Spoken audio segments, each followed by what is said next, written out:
Hello friends, चलिए आज की क्लास शुरू करते हैं।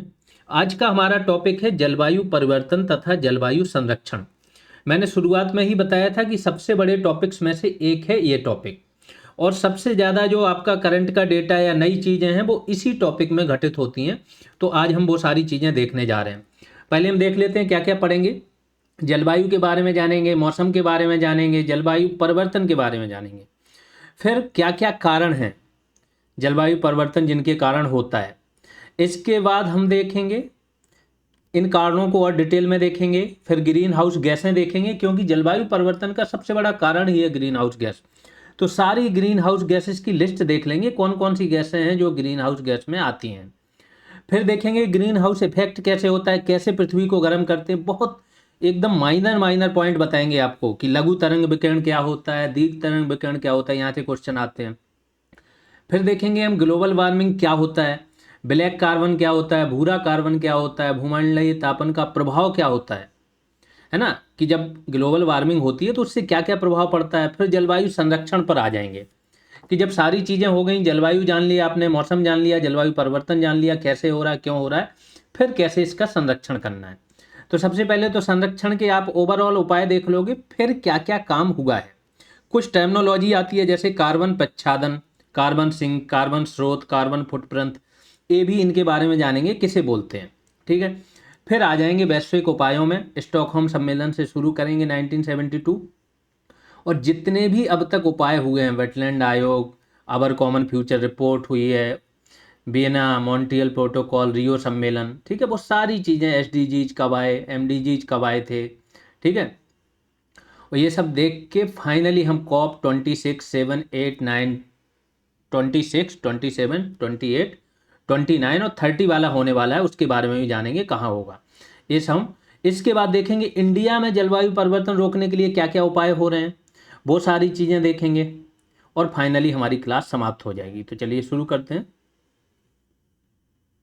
सबसे पहले जलवायु के बारे में जानते हैं कि जलवायु कहते किसे हैं। देखो, मैंने बहुत से स्टूडेंटों को देखा है, कुछ स्टूडेंट बताते हैं कि सर यहाँ पर कंटेंट ये ठीक दे रहे हैं, वो दे रहे हैं। बात कंटेंट की नहीं है, कंटेंट अगर ठीक हो भी समझ कहाँ से बनेगी।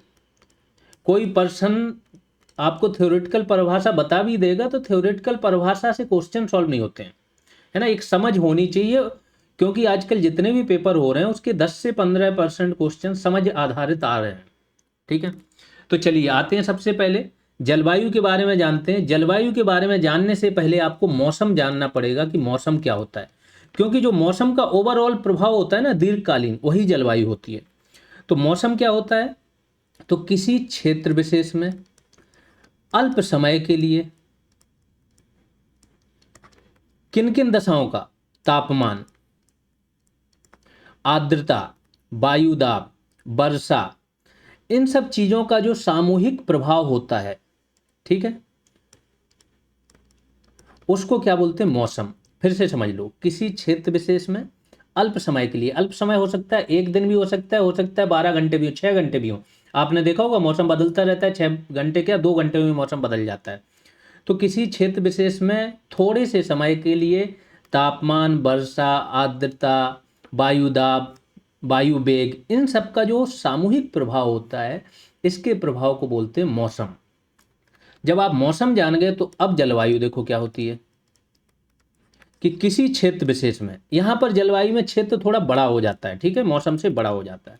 तो किसी क्षेत्र विशेष में दीर्घ काल के लिए, ठीक, दीर्घ काल मतलब कम से कम 25 से 30 वर्षों तक, मौसम के औसत प्रभाव को या मौसमी दशाओं के औसत प्रभाव को क्या बोलते हैं, जलवायु कहते हैं। अब मैं अंतर समझाता हूं। सपोज करो आज का ही दिन लेते हैं। आज दिन हुआ, सुबह से तापमान ठंडा है, मौसम यानी कि ठंडा हो गया। दोपहर में गर्म हो गया। गर्म होने के बाद क्या होगा कि अचानक से आर्द्रता बढ़ गई। आर्द्रता जब बढ़ जाएगी तो क्या होगा, वर्षा होने के चांसेस बढ़ जाएंगे। लेकिन जब तक ये आर्द्रता ज़्यादा होगी, गर्मी का प्रभाव और ज़्यादा बढ़ जाएगा। तो मौसम यहाँ पर उष्ण और आर्द्र है, यहाँ पर ठंडा था, यहाँ पर वर्षा हो गया, तो मौसम वर्षा के बाद क्या हो जाएगा, फिर ठंडा हो जाएगा। तो मौसम दिन में कितने बार बदल रहा है, कई बार। ठीक। अब जलवायु का उदाहरण ले लेते हैं। जलवायु में क्या होता है, सपोज करो इंडिया की बात कर रहे हैं, और इंडिया में नॉर्थ इंडिया की बात कर रहे हैं, तो नॉर्थ इंडिया में सर्दियों के समय पर सर्दियाँ ज़्यादा सर्दी पड़ती है और गर्मियों के समय पर क्या पड़ता है, गर्मी ज़्यादा। लेकिन अगर ओवरऑल साल भर का हम निकालें अनुमान, तो गर्मी बहुत ज़्यादा पड़ती है। बरसात के सीजन में भी आपको क्या है, आर्द्र मौसम रहता है, ह्यूमिडिटी रहती है, गर्मी लगती है, तो हम इसको क्या बोलते हैं, उष्णकटिबंधीय मानसूनी जलवायु है। ठीक है। अगर हम अमेरिका तरफ चले जाएं, कनाडा तरफ चले जाएं, तो हम क्या बोलते हैं, ये ठंडे प्रदेश हैं, जलवायु इनकी क्या है, ठंडी है। तो जलवायु आपका प्रभाव होता है, काफ़ी दीर्घकालीन प्रभाव होता है, एक विस्तृत क्षेत्र में होता है। मौसम छोटे क्षेत्र में होता है और बड़े अल्प समय का प्रभाव होता है। और प्रभाव किन चीज़ों का पड़ता है, यही तापमान हो गई, आर्द्रता हो गई, आपका वायु दाब हो गई, वर्षा हो गई, इन्हीं का प्रभाव होता है। ठीक है, सारी चीज़ें जुड़ी हैं। अगर ज्योग्राफी की क्लासेज आपने नहीं देखी, एक बार ज्योग्राफी की देखना, सब कुछ समझाया है। तापमान या अक्षांश उठा लोगे ना, वहाँ से आप सब कुछ निकाल लोगे। तापमान बढ़ेगा, तापमान बढ़ने पर क्या होगा, बाष्पीकरण बढ़ेगा, बाष्पीकरण बढ़ेगा तो जल वाष्प की मात्रा जल में ज़्यादा होगी, जल वाष्प की मात्रा ज़्यादा होगी तो क्या हो जाएगा, सापेक्षिक आर्द्रता बढ़ जाएगी। जब ये वायु ऊपर उठेगी तो सापेक्षिक आर्द्रता एक समय पर जाके ये वायु क्या हो जाएगी, संतृप्त हो जाएगी।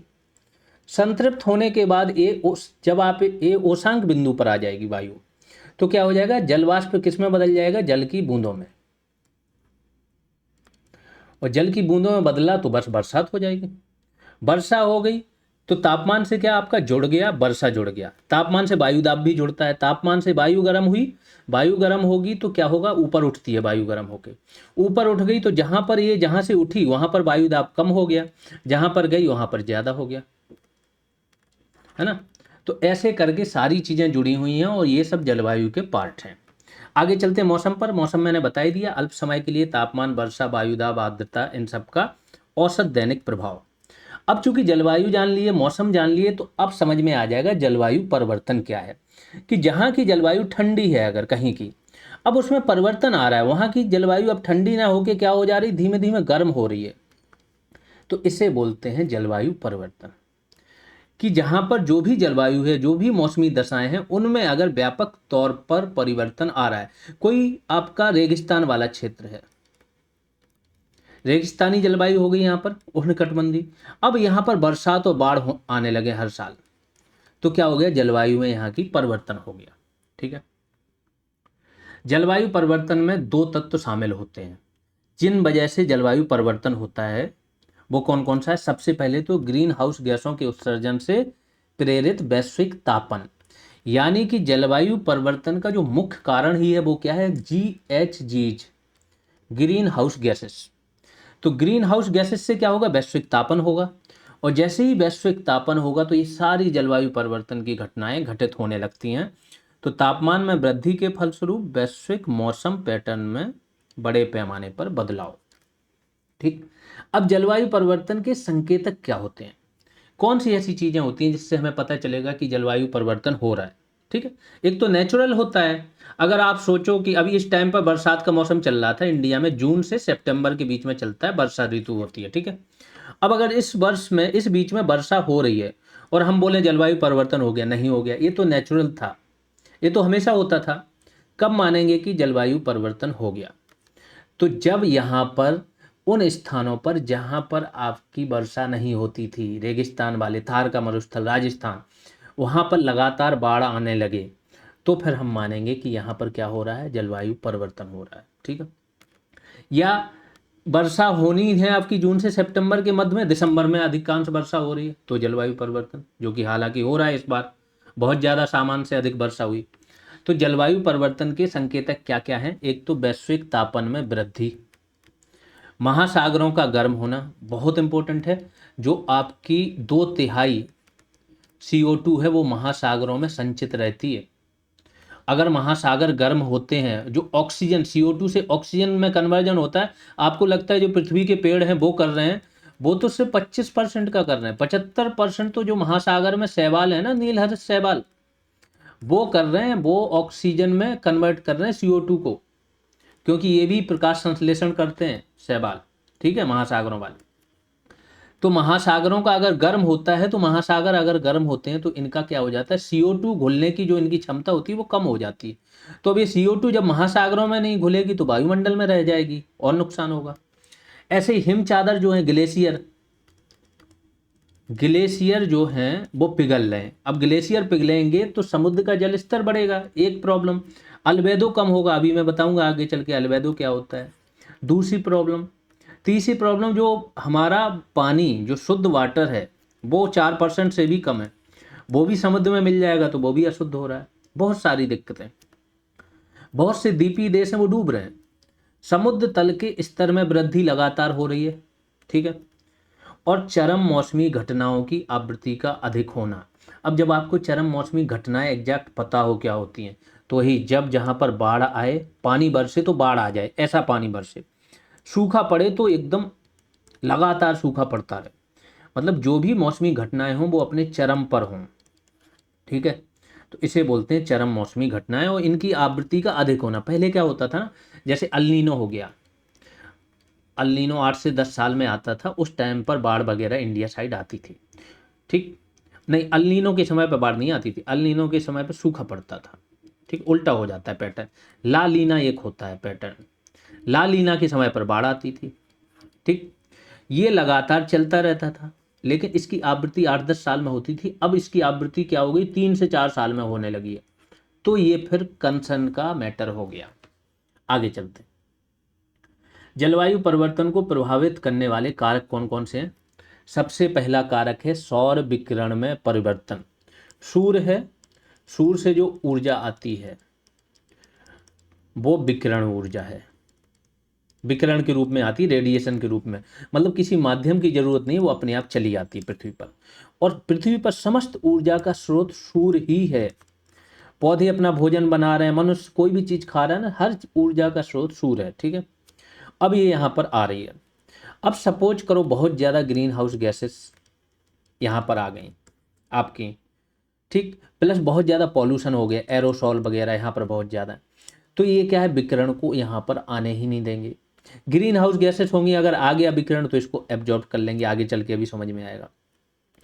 तो जो सौर विकिरण है, एक तो इसमें ऐसे परिवर्तन हो जाता है पृथ्वी तक पहुँचते ही नहीं है, ठीक है। उसके पहुंचने की जो इस टाइम पर गति है वो या तो मंद होगी या तीव्र हो जाएगी, इसमें परिवर्तन हो रहा है। दूसरा है सौर कलंक चक्र। सौर कलंक क्या होता है, यूपीएससी वाला वैसे टॉपिक है, लेकिन एक कारण है तो आपको समझाता हूँ। सूर्य जो है, इसका कोरोना जो होती है सूर्य की, यहाँ से एक साइकिल ऐसा चलता है 10 से 11 साल में कि सौर ज्वालाएं निकलती हैं, क्योंकि ये तो पूरा गर्म है, धधक रहा है, यहाँ से ज्वाला निकलेगी एक बड़े से भाग से और ये पृथ्वी की तरफ आएगी, ठीक। तो एक प्रकार से टेम्परेचर यहाँ पर आ रहा है जो नॉर्मल आता है उससे ज़्यादा, जहाँ से निकलेगी उसका तापमान कम हो जाता है, जिस जगह से निकलेगी धब्बे सा लगने लगता है, तो इसे बोलते हैं सौर कलंक। और ये जो ज्वाला आती है ये पृथ्वी पर एक्स्ट्रा हीट दे के जाती है। तो ये वाला साइकिल था 10-11 साल में होता था, अभी ये थोड़ा सा और ज़्यादा होने लगा है, ठीक। तो सौर कलंक चक्र भी प्रभावित हो रहा है। ज्वालामुखी का अगर उद्गार हो जाता है, तो ज्वालामुखी क्या है, नीचे जब होता है ये मैग्मा होता है। पृथ्वी के अंदर ना बहुत सारे खनिज ही खनिज हैं। पृथ्वी जो बनी है सियाल, सिलिका एल्यूमिनियम, सीमा, सिलिका मैग्नीशियम और निफे आयरन और निकल से ये पूरी पृथ्वी बनी है। तो ये जो बीच का 400 किलोमीटर के बाद का जो स्थान है, यहाँ पर जो भी धातु हैं, लोहा वगैरह, ये सारी चीज़ें, एल्यूमिनियम और भी गैसें वगैरह, ये निकलती हैं ज्वालामुखी उद्गार में। जब ऊपर आती हैं तो लावा होता है। तो केवल ये नहीं होता, इनके साथ मिट्टी, धूलकण, SO2 gas, NO2 gas, CO2 gas, ये सारी गैसेस भी निकलती हैं। जब ये निकलती हैं तो पूरे वायुमंडल को प्रदूषित करती हैं। जो एरोसॉल होते हैं, छोटे छोटे से कण होते हैं, तो देखते हो ना, धुंधला सा छाया रहता है कई महीनों तक, तो इससे भी दिक्कत होती है। वायुमंडलीय संगठन में परिवर्तन।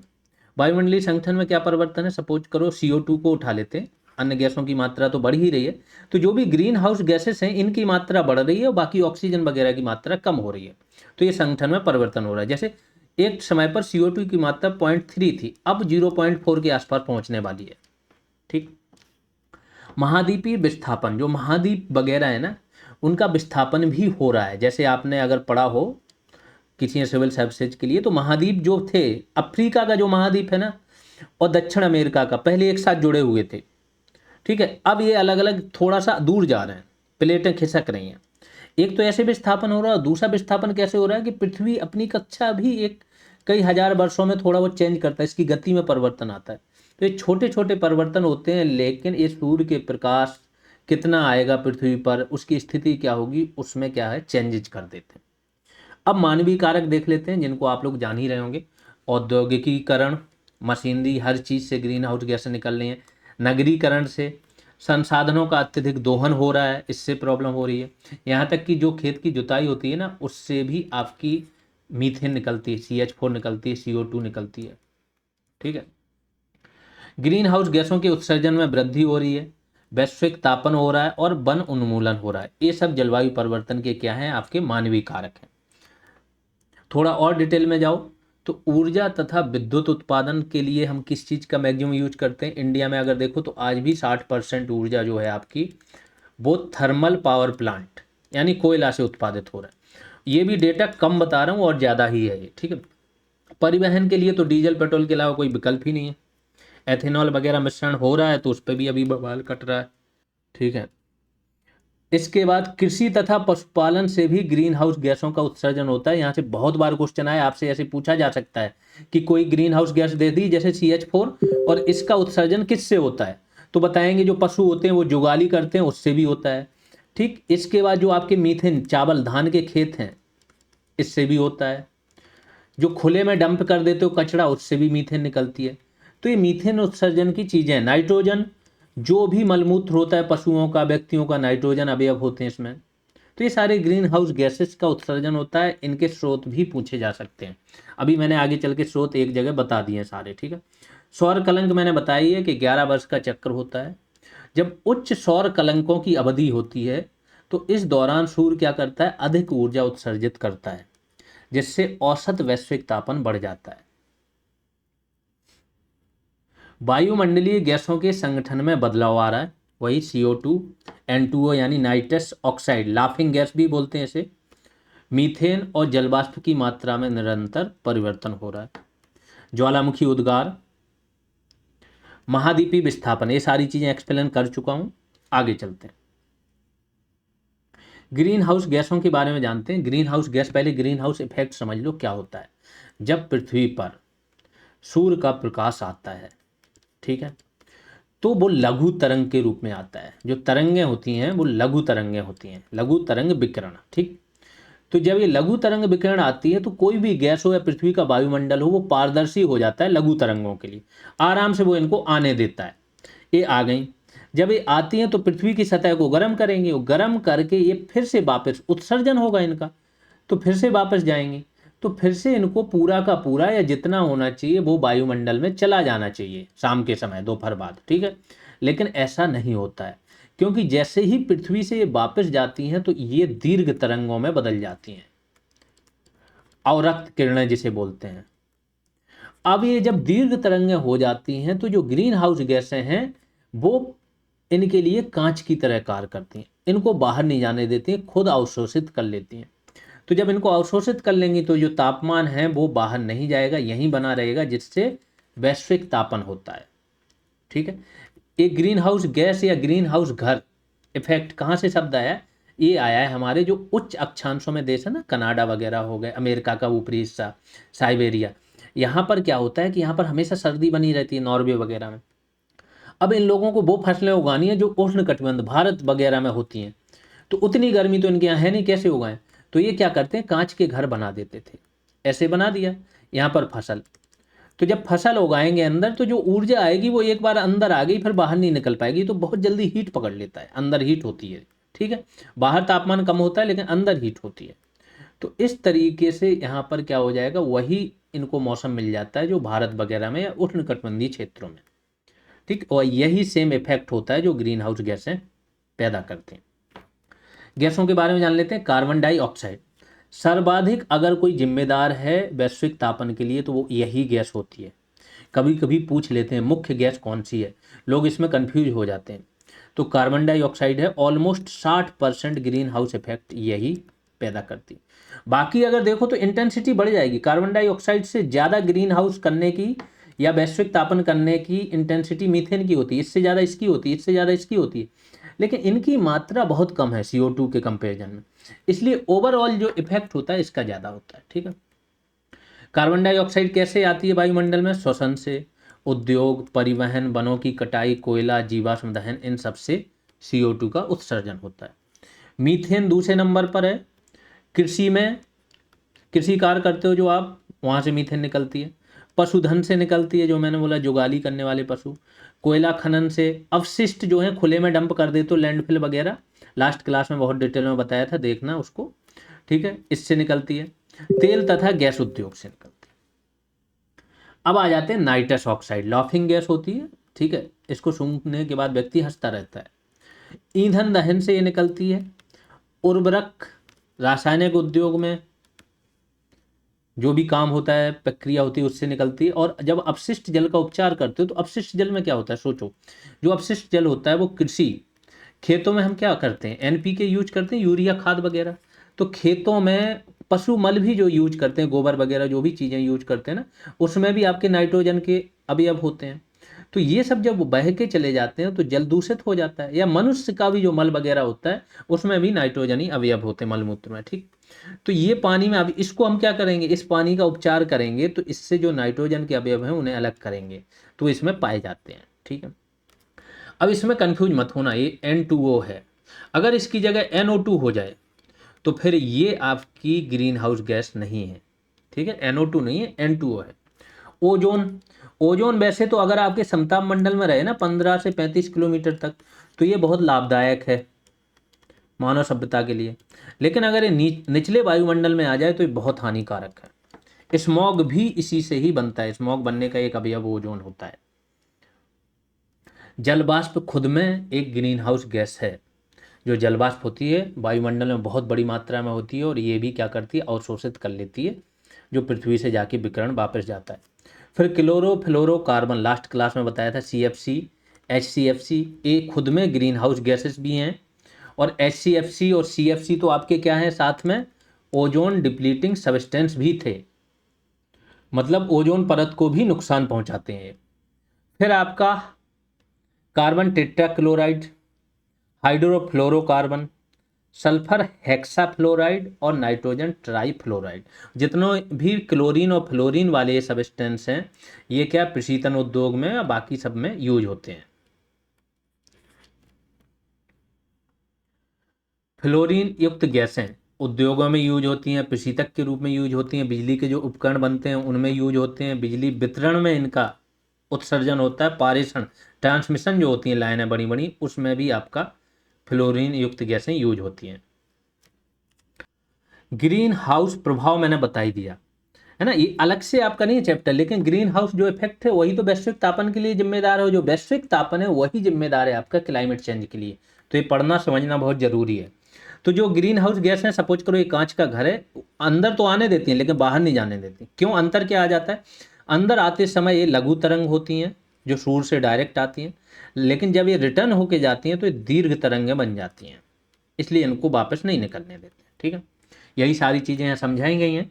बस जो याद करना है वो ये याद करना है। पहली चीज़ तो जो ग्रीन हाउस गैसेस है ना, अगर ये ना होती तो पृथ्वी पर जीवन संभव नहीं होता।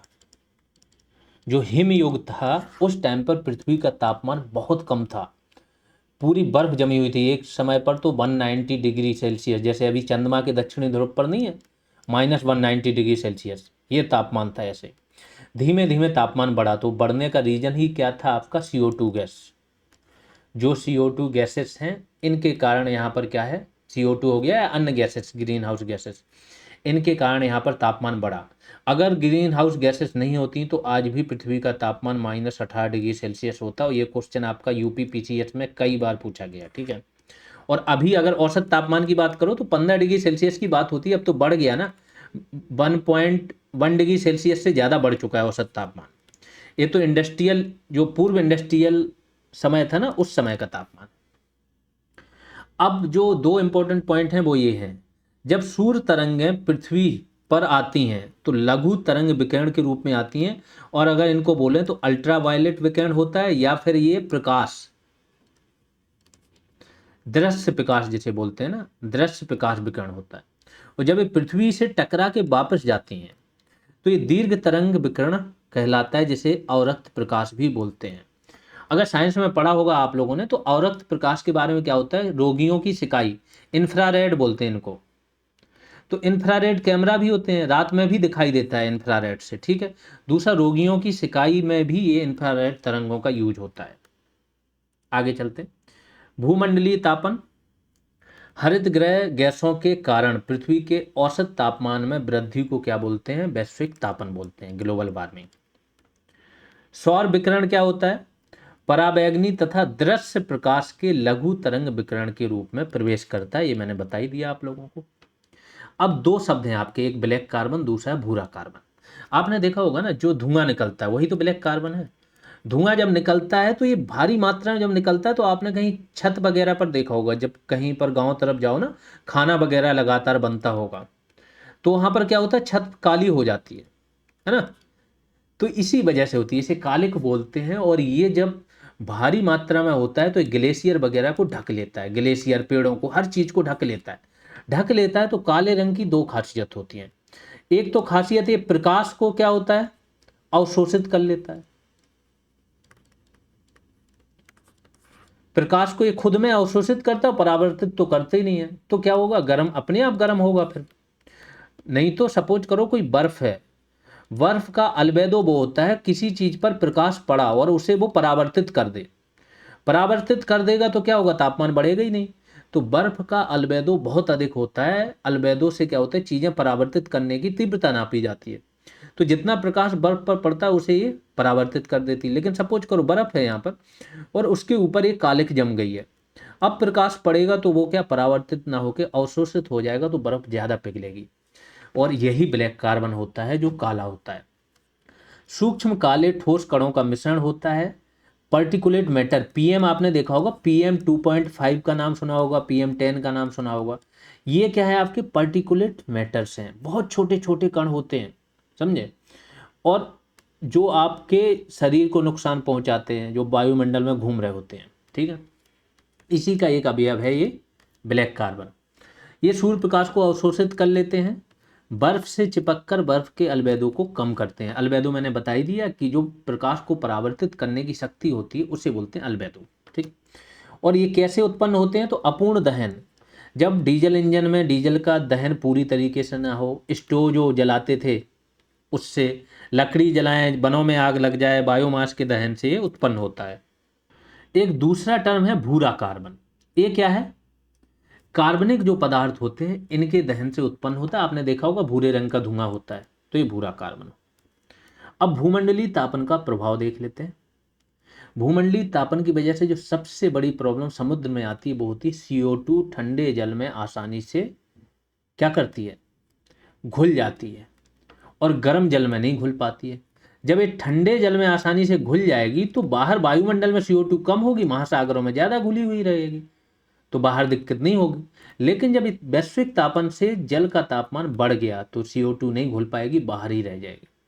दूसरा, समुद्र तल का ऊपर उठना। इसकी वजह से क्या होता है, वैश्विक तापन से समझ लो, तापमान किसी चीज का बढ़ा दो। आपने पानी गर्म किया होगा, देखा होगा कि पानी गर्म करते हो तो ऊपर की ओर उठता है, वैसे ही समुद्र तल भी ऊपर उठता है। बर्फ का पिघलना, महासागरीय धाराओं में परिवर्तन। महासागर में क्या होता है ना, पानी की, ये पानी एक निश्चित दशा में है, निश्चित दशा और दिशा दोनों में। दशा क्या होती है, इसका तापमान होता है, पानी का डेंसिटी होती है, वो सारी चीजें। तो निश्चित तापमान का पानी एक निश्चित दिशा में बहता है, हो सकता है गर्म बह रहा हो, जो आपने जलधाराएं देखी होंगी ना, वही बात है। तो इन जलधाराओं में परिवर्तन आ जाता है। जो आपका अल नीनो है वो बात ही है। पेरू का जो तट होता है नॉर्मली ठंडा रहता है। पेरू आपने देखा होगा, दक्षिण अमेरिका में ये वाला है पेरू चिली, ठीक है। तो पेरू का जो तट होता है वो नॉर्मली ठंडा रहता है, लेकिन जिस वर्ष अल नीनो की घटना होती है ये गर्म हो जाता है। गर्म जलधारा इसको ठंडी जलधारा को रिप्लेस कर देती। और जैसे ही जहां पर गर्म होगा तो क्या होगा, आपका वायुदाब, आपका जब ठंडा है तो उच्च वायुदाब होगा, वायु ठंडी होकर नीचे बैठती है, नीचे बैठेगी तो यहीं वायु रह जाएगी। लेकिन जब ये गर्म हो गया तो वायु ऊपर उठेगी, और जैसे ही वायु ऊपर उठेगी और इसमें अगर आर्द्रता है, क्योंकि समुद्र का किनारा है, आर्द्रता है तो ये वर्षा करेगी, ऊपर उठ के जैसे ही संतृप्त होगी वर्षा करेगी। यही हो जाता है कि नॉर्मल तो तापमान ठंडा रहता है, तापमान ठंडा रहेगा तो वर्षा नहीं होगी, उच्च वायु दाब रहेगा। लेकिन जैसे ही वायु गर्म होगी, अल नीनो वाला साल रहेगा, तो ये वायु जलधारा गर्म होगी, इससे वायु गर्म होगी, ऊपर उठेगी, वो भारी बरसात होती है, यहाँ पर बाढ़ वगैरह आती है। और जो बरसात यहाँ हो जाती है वो कहाँ की हो जाती है, वो पानी होना चाहिए बरसात हिंद महासागर में, वहाँ ना होके यहाँ हो जाता है, इसलिए हिंद महासागर में यानी कि भारत तरफ सूखा पड़ जाता है, भारत इंडोनेशिया वगैरह। ठीक है, तो महासागरीय धाराओं में भी परिवर्तन आता है आपके वैश्विक तापन से। वनों की उत्पादकता का ह्रास होता है, जैव विविधता का ह्रास होता है। आपने देखा ही होगा फसल वगैरह, बहुत ज़्यादा गर्मी पड़े तो फसल पहले ही सूख गई, पैदावार बहुत कम हो जाती है। वर्षण के स्वरूप में परिवर्तन हो जाता है, जहाँ वर्षा होनी चाहिए वहाँ सूखा पड़ता है, और जहाँ सूखा पड़ना चाहिए वहाँ बाढ़ आती है। मृदा की गुणवत्ता का कमी हो जाए, अब मृदा अगर आपकी उसको नमी मिल ही नहीं रही है, गर्म लगातार हुआ जा रहा है, तो रेगिस्तान बन जाएगा। कृषि उत्पादकता में कमी आ जाती है, बीमारियों की संक्रमण दर अधिक हो जाती है, जहाँ पर भी तापमान अधिक हो प्लस आर्द्रता हो वहाँ सबसे ज़्यादा बीमारी होती है। आप लोग उठा लो जो आपका विषुवत रेखा के आसपास अफ्रीका के देश हैं, जितने भी वायरस रोग वगैरह सारी चीज़ें हैं यहीं पे होते हैं, है ना, बड़ी परेशानियों में रहते हैं यहाँ के लोग। इसके बाद वायुदाब पेटियों में भी परिवर्तन होता है, ज्योग्राफी पढ़ी होगी तो वायुदाब पेटियां होती हैं, निम्न वायुदाब पेटी, उच्च वायुदाब पेटी, है ना, अलग अलग होती हैं, तो इनमें भी परिवर्तन आ जाता है। अब जलवायु संरक्षण पर देखते हैं। संरक्षण मतलब समझ लो, जो जलवायु परिवर्तन को रोकना है उसको ही बोलते हैं जलवायु संरक्षण। कैसे संरक्षण हो, क्या क्या उपाय है, तो जीवाश्म ईंधन का कम से कम प्रयोग करो। किस पर शिफ्ट हो जाओ आप, जो आपके अक्षय ऊर्जा के स्रोत हैं, सौर ऊर्जा, पवन ऊर्जा, है ना, बिजली पर। नवीकरणीय ऊर्जा स्रोतों को अपनाओ, पवन, सौर, बायोमास इत्यादि। हाइड्रोजन ऊर्जा आ गई अब तो। वनों की कटाई को रोकना, वृक्षारोपण को बढ़ावा देना। सॉलिड वेस्ट मैनेजमेंट, क्योंकि यहाँ से भी ग्रीन हाउस गैसों का उत्सर्जन होता है, लास्ट क्लास में बहुत डिटेल में पढ़ाया था। इसके बाद टिकाऊ कृषि, जैविक प्राकृतिक खेती करने से भी, क्या खेती से भी बहुत ज़्यादा पॉल्यूशन होता है, थर्ड या फोर्थ नंबर पर है खेती आपकी, ठीक है, जिससे पॉल्यूशन होता है। टिकाऊ परिवहन, परिवहन परिवहन से क्या होता है, जो आप जो भी ईंधन वाहन में यूज करते हो उससे पॉल्यूशन ही फैलता है। PM 2.5, PM 1.0 इनका बहुत ज़्यादा उत्सर्जन होता है, SO2 का उत्सर्जन होता है। ठीक है, जब भी आप ईंधन जलाते हो, कौन सा, जीवाश्म ईंधन, जीवाश्म में पेट्रोलियम वाला सारा आ जाता है, पेट्रोल डीजल वगैरह सारी चीज़ें, और कोयला आ जाता है। ठीक है, जब भी इनका दहन होगा सल्फर डाइऑक्साइड जरूर निकलेगी। ठीक है, सल्फर पाया जाता है इनमें। महासागरों की रक्षा तथा प्लास्टिक प्रदूषण पर नियंत्रण, ये सारे उपाय हैं। अब कुछ शब्द देख लेते हैं। कार्बन प्रच्छादन, कार्बन सीक्वेस्ट्रेशन, ये क्या होता है, यह कार्बन कैप्चर एवं वायुमंडलीय CO2 के दीर्घकालीन भंडारण की एक प्रक्रिया है। इसमें जो वायुमंडल में कार्बन है ना, उसको भंडारण करके कहीं पर पकड़ के रखो, इसी को ही बोलते हैं कार्बन प्रच्छादन या कार्बन पृथक्करण। क्या क्या विधियां हैं इसकी, एक तो वनीकरण, आपने कोई पौधा लगा दिया, पौधा बड़ा हो गया, तो पौधा क्या करता है, वायुमंडल से CO2 ले लेता है और O2 बना के दे देता है आपको। तो जो CO2 होती है वो ऐसा थोड़ी है कि इसने लिया और ख़त्म हो गई, वो इसमें संचित रहती है कार्बन के रूप में। फिर जब इस पौधे को आप काट के इसका यूज करोगे, जलाओगे वगैरह ना, नॉर्मल यूज कर लिया, घर मकान में लगा लिया, कोई दिक्कत नहीं, अगर इसको जलाओगे तो फिर से ये CO2 बनाएगा। ठीक है, दूसरा, आर्द्र भूमि जो होती है ये बहुत ज़्यादा कार्बन को अपने अंदर संचित कर लेती हैं, तो इनका पुनरुद्धार करना। सतत कृषि की पद्धतियां अपनाना, जिसमें अभी चल रहा है ना कि जीरो कृषि, उसमें जुताई वगैरह करनी नहीं है, जुताई करने से आपका नहीं तो CO2 निकलता है, मीथेन निकलता है। समुद्री शैवालों की कृषि, जैसा मैंने बताया कि समुद्री शैवाल जो होते हैं ना वो सबसे ज़्यादा O2 बनाते हैं, 2/3 से भी ज़्यादा।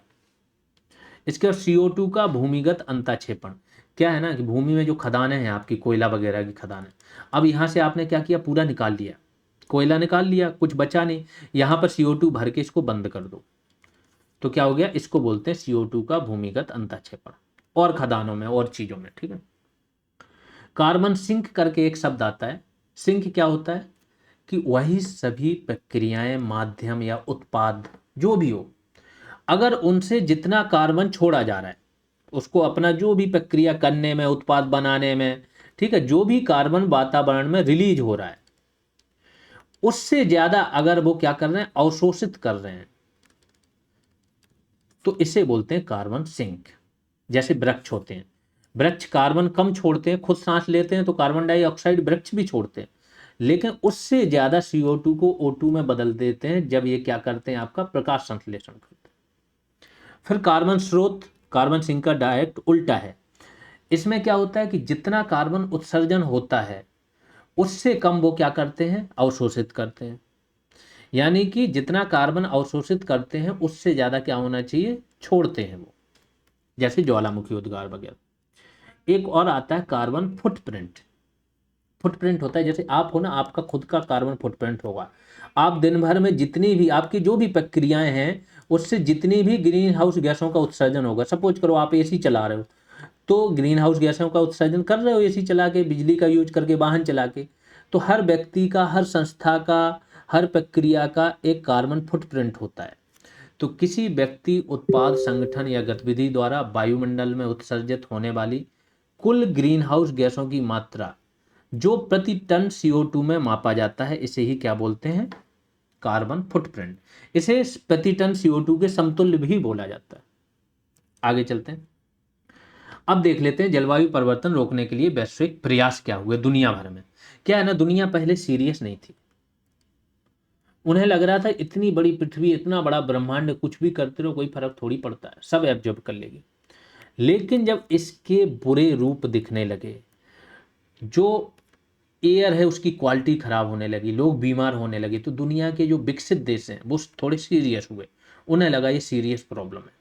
तो 1972 में स्वीडन के स्टॉकहोम में एक सम्मेलन बुलाया गया, जिसे नाम क्या दिया गया, मानव पर्यावरण पर सम्मेलन। ये नाम भी याद रखना, ऐसे ही पूछते हैं, मानव पर्यावरण पर सम्मेलन। और इस सम्मेलन में बातें हुई पर्यावरण पर, कोई काम नहीं हुआ ठोस, एक ही काम हुआ कि संयुक्त राष्ट्र के अंतर्गत संयुक्त राष्ट्र पर्यावरण कार्यक्रम, इसकी स्थापना हुई 1972 में, और नैरोबी में इसका मुख्यालय बनाया गया। ठीक है। फिर 1979 में प्रथम विश्व जलवायु सम्मेलन हुआ। इसके बाद 1987 में एक ब्रटलैंड आयोग बना, ब्रटलैंड कमीशन। ये जो ब्रटलैंड कमीशन बना, इसने एक रिपोर्ट दी, अवर कॉमन फ्यूचर, कि हमारा जो सबका, पूरी दुनिया का फ्यूचर है ना, वो कॉमन है। और लिमिट टू ग्रोथ, पहले आ गया था कॉन्सेप्ट कि जो आप ग्रोथ कर रहे हो ना, जो आर्थिक वृद्धि दर है ना, उसकी कुछ लिमिटेशंस भी है, ऐसा नहीं है कुछ भी करते रहो। ये सब चीजें चल रही थी। ठीक है। तो जब ये आवर कॉमन फ्यूचर रिपोर्ट आई ना, फिर दुनिया और ज्यादा सीरियस हुई। जब दुनिया और ज्यादा सीरियस होगी तो इसी के जस्ट बाद बना दिया जाएगा IPCC, inter government panel on climate change. दुनिया भर की गवर्नमेंट के लोग यहाँ पर, गवर्नमेंट के नहीं होते हैं, पैनल है, दुनिया भर के विशेषज्ञ, जलवायु विशेषज्ञ, अलग अलग उसके वैज्ञानिक यहाँ पर होंगे। वो दुनिया की खुद रिपोर्ट नहीं करते हैं, खुद सर्वे कुछ नहीं करते हैं, ये लोग दुनिया भर से जो डेटा इकट्ठा होता है उसका विश्लेषण करते हैं, उन रिपोर्टों की जांच करते हैं, उससे एक कॉमन गोल बनाते हैं कि ये हो सकता है और ये समाधान है। तो IPCC की स्थापना कब हुई, 1988 में। जलवायु परिवर्तन पर अंतर सरकारी पैनल है, 6वीं रिपोर्ट इसने दे चुका है ये, और अभी हर 3-4 साल में एक रिपोर्ट दे देता है। 2007 में IPCC को नोबेल पुरस्कार भी मिला था। और किसने बनाई थी IPCC मिलके, यूनाइटेड नेशंस एनवायरनमेंट प्रोग्राम और वर्ल्ड मेट्रोलॉजिकल ऑर्गेनाइजेशन, मौसम विज्ञान संगठन जो है, इसने मिलके बनाया। 1987 में मैंने बता दिया ब्रटलैंड आयोग की स्थापना हुई। इसको नाम क्या दिया गया था, United Nations commission on environment and development. इसने रिपोर्ट दी थी अवर कॉमन फ्यूचर। इस रिपोर्ट से बहुत बार क्वेश्चन पूछा गया। आगे चलते हैं। तो क्या हुआ, 1972 में एक सम्मेलन हुआ आपका, फिर हर 10 साल में एक सम्मेलन होगा, 1982 में हुआ, फिर 1992। लेकिन जो सबसे इंपॉर्टेंट है वो हम देखें जहां पर काम हुआ है, ये हर 10 साल में होगा।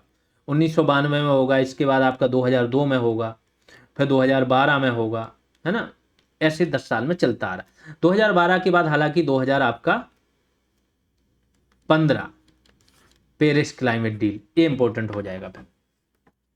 तो देखते हैं रियो पृथ्वी शिखर सम्मेलन, इसको नाम क्या दिया गया, पर्यावरण एवं विकास पर यूएन सम्मेलन। यहां पर देखो पहला वाला था मानव पर्यावरण पर सम्मेलन 1972 वाला, लेकिन यहां पर क्या हो गया 1992 में इनको समझ में आ गया कि ना केवल आप पर्यावरण कर सकते हो और ना केवल विकास विकास कर सकते हो, पर्यावरण और विकास को साथ लेके चलना होगा, तभी जाके मतलब दीर्घ काल में आप क्या कर सकते हो, वृद्धि कर सकते हो। इसलिए इसका नाम भी रख दिया पर्यावरण एवं विकास पर यूएन सम्मेलन।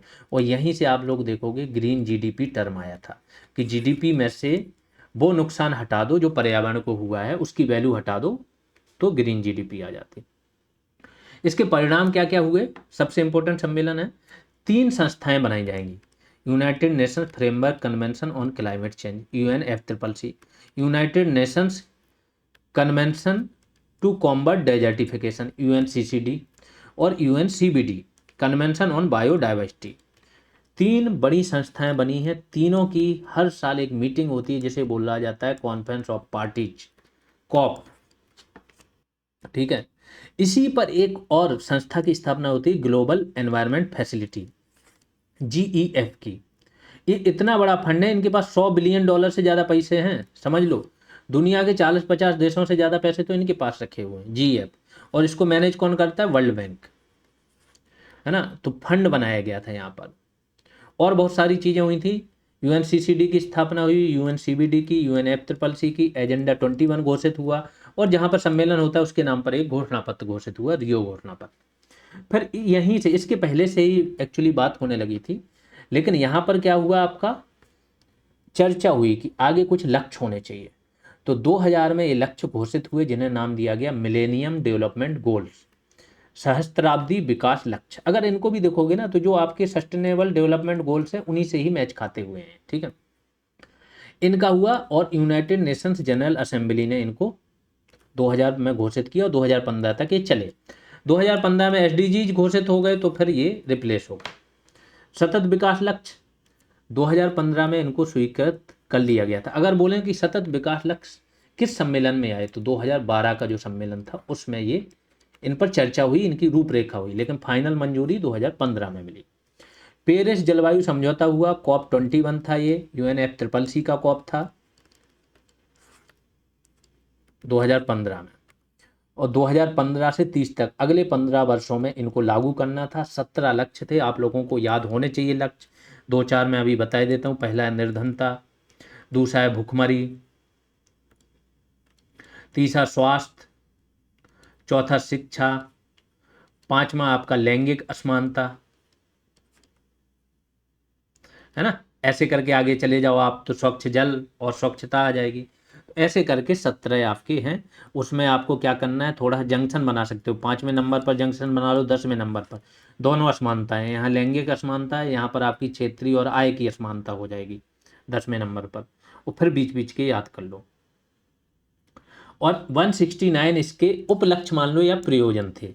17 मेन लक्ष्य थे, 169 प्रयोजन है।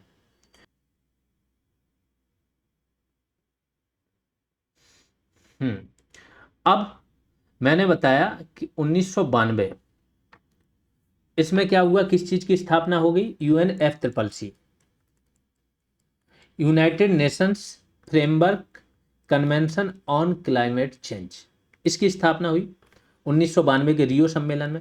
अब अपने आप में ये एक संधि होगी, इसके अब अलग अलग काम COP होने लगेंगे, कॉन्फ्रेंस ऑफ पार्टीज। जो इनके पक्षकार हैं इनकी मीटिंग को बोलते हैं कॉन्फ्रेंस ऑफ पार्टीज, ठीक है।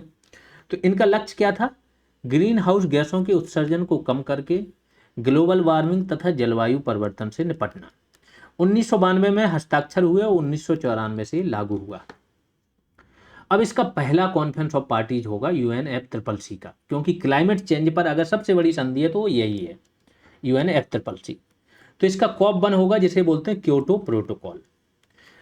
इसका अंगीकरण करने वाले देश क्या करेंगे, इन्होंने समझौता क्या किया कि CO2 और 5 अन्य ग्रीन हाउस गैसें हैं, कौन कौन सी, मीथेन, नाइट्रस ऑक्साइड यानी N2O, सल्फर हेक्साफ्लोराइड SF6, और दो और हैं, HFC हाइड्रोफ्लोरोकार्बन और दूसरा PFC पर फ्लोरोकार्बन।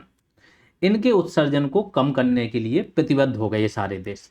दो सूचियां बनाई गई, एक सूची बनाई गई विकसित देशों की NX1 और दूसरी अल्प विकसित देशों की नॉन NX1। इनको क्या करना था, ज़्यादा कटौती करनी थी, इनको कम करनी थी। इनको जो NX1 वाले हैं ये देश इन्हें वित्त और टेक्नोलॉजी सहायता भी देंगे। ऐसी बातें हुई यहाँ पर। क्यों हुई, क्योंकि देखो जो विकसित देश हैं उन्होंने ही सबसे ज़्यादा ग्रीन हाउस गैसों का उत्सर्जन किया है। वो विकसित हो गए, उन्होंने चीज़ें बना ली, टेक्नोलॉजी बना लिया, पैसा बना लिया।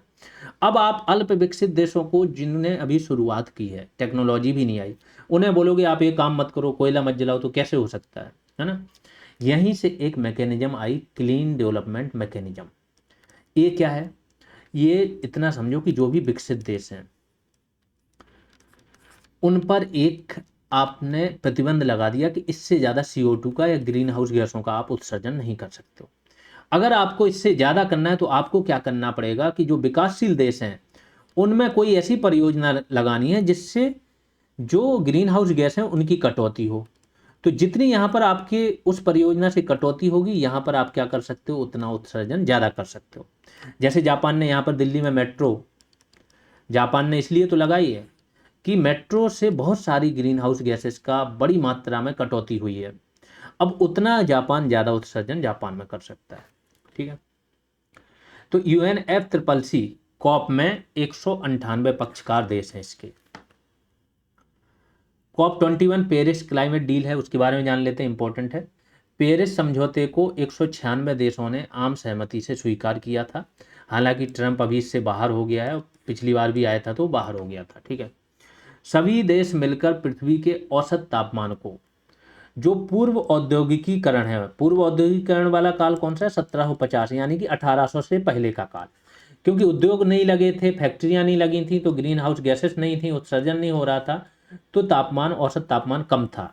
ठीक है, तो उस समय का जो तापमान है उससे ये बोल रहे हैं कि उतना तो नहीं रहेगा। सपोज करो वहाँ पर 15 डिग्री सेल्सियस था, तो इतना तो नहीं रहेगा, बढ़ेगा जरूर, लेकिन ये जो बढ़ोतरी हमें केवल 15 degree Celsius plus 1.5 degree Celsius पर सीमित करनी है, कि जो पूर्व औद्योगिकीकरण का तापमान था, ठीक है, उससे पहले का जो औसत तापमान था उससे अगर बढ़े तो केवल 1.5 डिग्री सेल्सियस तक ही बढ़े, इससे ज़्यादा ना बढ़े। ये बात हुई। इसके लिए इन्होंने बोला कि हम किसी पर चीज़ें थोप नहीं रहे, हर एक कंट्री अपनी आए और अपना बताए कि आप क्या कंट्रीब्यूशन दोगे इसमें। इसको बोला गया इंटेंडेड नेशनली डिटर्मिनेंट कंट्रीब्यूशन, कि आपके खुद के राष्ट्रीय स्तर पर निर्धारित योगदान क्या है। भारत ने पहले बोला कि हम 33 से 35% तक कटौती करेंगे। फिर भारत ने काम जैसे शुरू किया, भारत को लगा हम ज़्यादा कर सकते हैं, भारत ने बोल दिया हम 45% तक कटौती करेंगे। पहले भारत ने बोला था 475 गीगावाट हम ऊर्जा बनाएंगे अक्षय ऊर्जा से, अब बोल दिया नहीं, हम इसको बढ़ा के 500 गीगावाट करें। तो ऐसे करके हर देश अपना अपना बता रहे हैं, है ना। तो ये सारी चीज़ें यहाँ पर डिसाइड हुई। फिर हुआ COP26 ग्लासगो में, ब्रिटेन में, नवंबर 2021 में। मोदी जी गए थे, बोरिस जॉनसन जो बाल ऐसे बिखरे हुए हैं वो भी व्यक्ति था वहाँ पर, PM था ब्रिटेन का। अधिकांश देशों ने यहाँ पर बोला, जो यूरोप के देश हैं, कि हम 2050 तक नेट जीरो प्राप्त कर लेंगे। नेट जीरो क्या है, कि उनके यहाँ जितने भी वृक्ष हैं, जो भी ऐसी चीज़ है जिसके द्वारा CO2 को O2 में कन्वर्ट किया जा रहा है, ठीक है, यानी ऑक्सीजन बन रही है, तो ये जितना भी ऑक्सीजन बनाते हैं हम उतना ही उत्सर्जन करेंगे CO2 का, जिससे जो उत्सर्जन हो वो नेट जीरो हो जाए। समझ गए, जितना उत्सर्जन हो रहा है उतना अवशोषण हो रहा है पेड़ों के द्वारा, ये हो गया नेट जीरो। इसको प्राप्त करने पर प्रतिबद्धता जताई। भारत ने क्या क्या घोषणा की, इसी ग्लासगो में पंचामृत की घोषणा की थी मोदी जी ने, बहुत इंपॉर्टेंट है, पांचों जो घोषणाएं हैं। भारत ने बोला, सारे देश बोल रहे थे हम 2050 तक नेट जीरो प्राप्त कर लेंगे। चीन से पूछा गया, चीन बोले हम 2060 तक करेंगे, क्योंकि हम थोड़ा कम लेट इस दौड़ में शामिल हुए। भारत ने बोला हम थोड़ा और ज़्यादा लेट शामिल हुए तो हम 2070 तक नेट जीरो प्राप्त करेंगे। ठीक है, पहली चीज़ ये हुई। दूसरी बोली कि 2030 तक भारत की गैर जीवाश्म ऊर्जा क्षमता जो है, गैर जीवाश्म का मतलब कोयला, पेट्रोलियम जो उत्पाद हैं उनके अलावा, है ना, इसको हम कहाँ तक ले जाएंगे, 500 गीगावाट तक ले जाएंगे। इसमें सब कुछ आता है, सौर आता है, पवन आता है, जल विद्युत आती है, आपका परमाणु ऊर्जा आता है, सब कुछ आता है। और 2030 तक इसने बोला है जो टोटल हम जो ऊर्जा है हमारी, हम जो यूज कर रहे हैं, उसका 50% ऊर्जा आवश्यकताओं को हम किससे पूरा करेंगे? अक्षय ऊर्जा स्रोतों से करेंगे। और जो अक्षय ऊर्जा स्रोत होते हैं वो प्रदूषण नहीं फैलाते हैं, ठीक है। गैर जीवाश्म में तो कुछ ऐसे आ जाते हैं, जैसे बायोमास आ गया, इससे पॉल्यूशन होता है ना, अन्न आ गए। लेकिन जो अक्षय ऊर्जा स्रोत होते हैं वो पॉल्यूशन नहीं फैलाते। 2030 तक भारतीय अर्थव्यवस्था की जो कार्बन तीव्रता है वो हम कितनी 45% से अधिक की कमी करेंगे इसमें 2030 तक। पहले 33 से 35 बोला था, अब इसको बढ़ा के 45 कर दिया इन्होंने। और बोला कि अब से 2030 तक शुद्ध अनुमानित कार्बन उत्सर्जन जो है इसमें हम 1 बिलियन टन की कटौती करेंगे।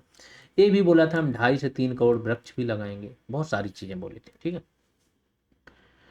इसके बाद 2070 तक शुद्ध शून्य कार्बन उत्सर्जन के लक्ष्य को हम प्राप्त करेंगे।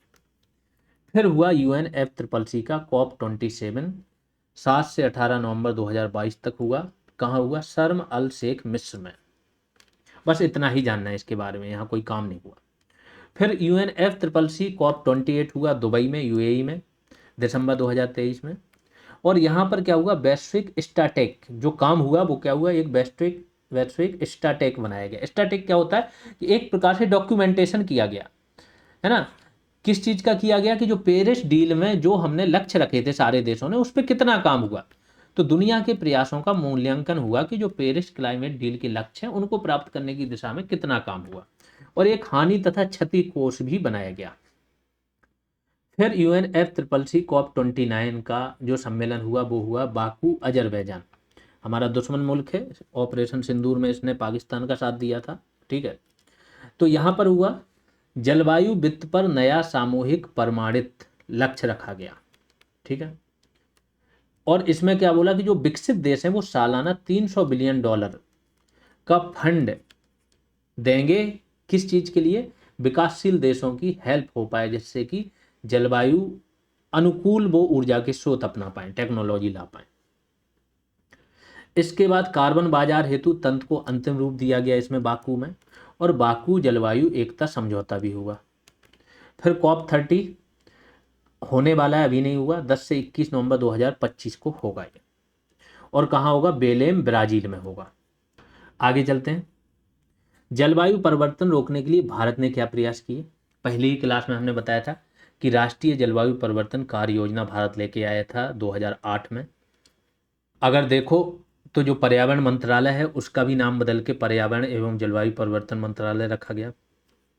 जो राष्ट्रीय एक्शन प्लान है क्लाइमेट चेंज पर, इसमें 8 राष्ट्रीय मिशन थे, सारे के सारे आप लोगों को पढ़ाए गए हैं पहली क्लास में, उसको जाके देखो, वो भी आए इसके तहत। ऊर्जा संरक्षण अधिनियम 2001 में, राष्ट्रीय स्वच्छ ऊर्जा कोष बनाया गया 2010 में, सौर पार्क योजना 2015 में आई, प्रधानमंत्री किसान ऊर्जा सुरक्षा एवं उत्थान महाअभियान PM कुसुम 2019 में, राष्ट्रीय हरित हाइड्रोजन मिशन 2023 में, PM सूर्य घर मुफ्त बिजली योजना आप लोगों को पता ही है, 1 गीगावाट 2 गीगावाट 3 गीगावाट तक सब्सिडी मिलती है इसमें, 2024 में। अंतर्राष्ट्रीय सौर गठबंधन बना दिया था मोदी जी ने और फ्रांस ने मिलके 2015 में। मुख्यालय इसका इंडिया में, आप लोगों को बताना है इंडिया में किस जगह पर है, कमेंट सेक्शन में बताना। फिर एक और संस्थान बनाया मोदी जी ने, आपदा प्रतिरोधी बुनियादी ढांचे के लिए गठबंधन, CDRI।